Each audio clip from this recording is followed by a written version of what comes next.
வணக்கம் மக்களே, welcome to the fences show. இன்னைக்கு ஷோல நம்ம பார்க்க போறது தண்டகாரண்யம் அப்படின்ற படத்தோட ரிவ்யூ. இது ஆல்ரெடி தியேட்டர்ஸ்ல ரிலீஸ் ஆன ஒரு படம். இப்போ இந்த படம் வந்து சிம்பிளி சவுத் ஓடிடி ஆப்ல அவைலபிளா இருக்கு. இந்த படத்துல கலையரசன், அட்டகத்தி தினேஷ் மற்றும் பலர் நடிச்சிருக்காங்க.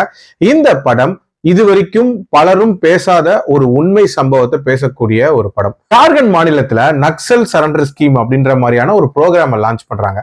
இந்த ப்ரோக்ராமோட முக்கியத்துவம் என்ன அப்படின்னா, நக்சல்ஸ் திருந்தி வாழணும்னு நினைச்சாங்கன்னு வச்சுக்கோங்களேன், இதுல ஜாயின் பண்ணிக்கலாம். அவங்களுக்கு பொது மன்னிப்பு வழங்கப்படும். அதே நேரத்துல அவங்களுக்கு கவர்மெண்ட் ஜாப், அதாவது சிஆர்பிஎஃப் மாதிரியான டிபார்ட்மெண்ட்ல வேலை அப்படின்றதும் வழங்கப்படும். வெளியே பாக்குறதுக்கு சூப்பர் ஸ்கீமா இருக்குல்ல, ஆனா இதுல ஒரு மிகப்பெரிய கூதல் ஒண்ணு பண்ணிருப்பாங்க. அதாவது இந்த பழங்குடி மக்கள்லாம் இருப்பாங்கல்ல, அவங்க கிட்ட எல்லாம் காசு வாங்கிட்டு உங்களுக்கு வேலை வாங்கி தரேன் அப்படின்ற மாதிரி கூட்டிட்டு வந்துட்டு, நீங்க யார் கேட்டாலும் நக்சல்னு சொல்லுங்க அப்படின்ற மாதிரி அவங்கள நக்சலா அடையாளப்படுத்தி வந்து டிபார்ட்மெண்ட்ல சேர்க்கிறாங்க.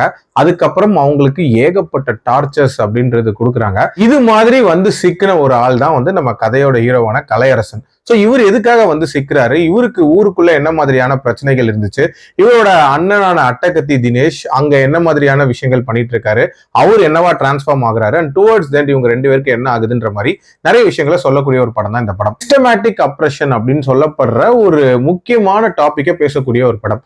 அதாவது கவர்மெண்டா ஒரு ஸ்கீமை டிரைவ் பண்ணி அண்ட் கேட்பார் இல்லாம இருக்கக்கூடிய பழங்குடி மக்களை வந்து ஃபோர்ஸ்ஃபுல்லா இதுல ஜாயின் பண்ண வச்சு அவங்கள என்ன வேணா பண்ணலாம் அப்படின்ற மாதிரி டேக் இட் ஃபார் கிராண்டடா எடுத்துக்கிறாங்கல்ல, அந்த விஷயத்த ரொம்ப போல்டா பேசினாங்கல்ல, அதுக்கு கண்டிப்பா பாராட்டுகள் சொல்லலாம். அதே மாதிரி அந்த கேம்ப்ல நடக்கக்கூடிய சம்பவங்கள் அப்படின்றதுமே ஓரளவுக்கு இன்ட்ரெஸ்டிங்காவே இருந்துச்சு.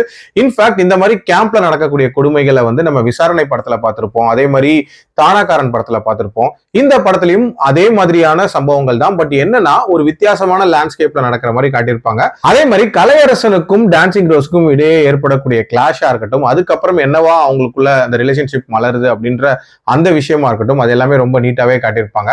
எனக்கு இந்த படத்துல லவ் போர்ஷன்ஸ் கூட இன்ஃபேக்ட் ஒர்க் அவுட் ஆயிருந்துச்சு அப்படின்னு சொல்லுவேன். அதுலயும் அந்த பிரியா பாட்டை வச்சு கனெக்ட் ஆகுறது அப்படின்றது ஓரளவுக்கு ஓகேவாவே இருந்துச்சு. அண்ட் அட்டகத்தி தினேஷோட இனிஷியல் போர்ஷன்ஸ் அப்படின்றதெல்லாம் ரொம்பவே நீட்டா இருந்துச்சு. ஆனா இந்த படத்தோட ஒரு முக்கியமான பிரச்சனை என்னன்னா, இங்க கலையரசன் சில பிரச்சனைகளை ஃபேஸ் பண்ணிட்டு இருக்கும்போது அப்படியே பேரலா அட்டகத்தி தினேஷோட கதையை காட்டுவாங்கல்ல, அவரோட அந்த டிரான்ஸ்ஃபர்மேஷன் அப்படின்றது அந்த அளவுக்கு ஆர்கானிக்கா இல்லை அப்படின்னே சொல்லலாம். இன்ஃபேக்ட் ஃபோர்ஸ்ஃபுல்லா நிறைய காட்சிகளை வந்து திணிச்சு இவரை கொஞ்சம் மாசா காட்டணும் அப்படின்றதுக்காகவே காட்டின மாதிரி தான் இருந்துச்சு. கிளைமேக்ஸ் அப்படின்றதெல்லாம் இன்ஃபேக்ட் அந்த மாதிரியான ஒரு முடிவா தான் இருந்துச்சு அப்படின்னே சொல்லலாம். அந்த போர்ஷன்ஸ் இந்த கதையோட சுத்தமா ஒட்டவே இல்லை. அதே மாதிரி இன்னுமே இம்பாக்ட்ஃபுல்லா நிறைய விஷயங்களை சொல்லியிருந்திருக்கலாமோ அப்படின்ற மாதிரியான ஒரு ஃபீலுமே இருந்துச்சு. இது மாதிரி சில பிரச்சனைகள் அப்படின்றது இருந்தாலும் ஒரு வித்தியாசமான கதையை கண்டிப்பா பிரசன்ட் பண்ணணும்னு நினைச்சிருக்காங்க. டு அன் எக்ஸ்டென்ட் அதுல சக்சஸ் ஆயிருக்காங்க அப்படின்னே சொல்லலாம். கண்டிப்பா ட்ரை பண்ணி பார்க்கலாம். என்னோட ரேட்டிங் 3 out of 5. அடல் கண்டென்ட்லாம் பெருசா இல்ல. மீண்டும் அடுத்த விமர்சனத்தில் சந்திக்கிறேன். நன்றி.